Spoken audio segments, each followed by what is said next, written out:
139 മന്നം ജയന്തി ആഘോഷ പരിപാടികൾ ഉദ്ഘാടനം ചെയ്യവേ NSS general secretary G Sukumaran Nair BJP നേതൃത്വത്തിനെതിരെ രൂക്ഷ വിമർശനം നടത്തിയിരുന്നു.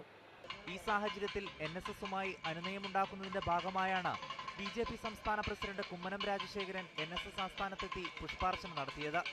V Muraleedharan, AN Krishnadas, B Radhakrishna Menon തുടങ്ങിയ BJP നേതാക്കളും BJP സംസ്ഥാന അധ്യക്ഷനൊപ്പം ഉണ്ടായിരുന്നു. മന്നം സമാധിയിൽ പുഷ്പാർച്ചന നടത്തിയ ശേഷം സമാധിക്ക് സമീപത്ത് വെച്ച് ജി സുകുമാരൻ നായരുമായി കുമ്മനം കൂടിക്കാഴ്ച നടത്തി. BJPയിലെ ഒരു വിഭാഗം NSSനെ അലോസരപ്പെടുത്താൻ ശ്രമിക്കുന്നുവെന്ന് ജി സുകുമാരൻ നായർ കുമ്മനം രാജശേഖരനെ അറിയിച്ചു. NSS ആണ് തന്നെ രാഷ്ട്രീയത്തിലേക്ക് എത്തിച്ചതെന്നും NSSന് അലോസരമുണ്ടായിട്ടുണ്ടെങ്കിൽ അത് പരിശോധിക്കുമെന്നും കുമ്മനം രാജശേഖരൻ മാധ്യമപ്രവർത്തകരോട് പറഞ്ഞു.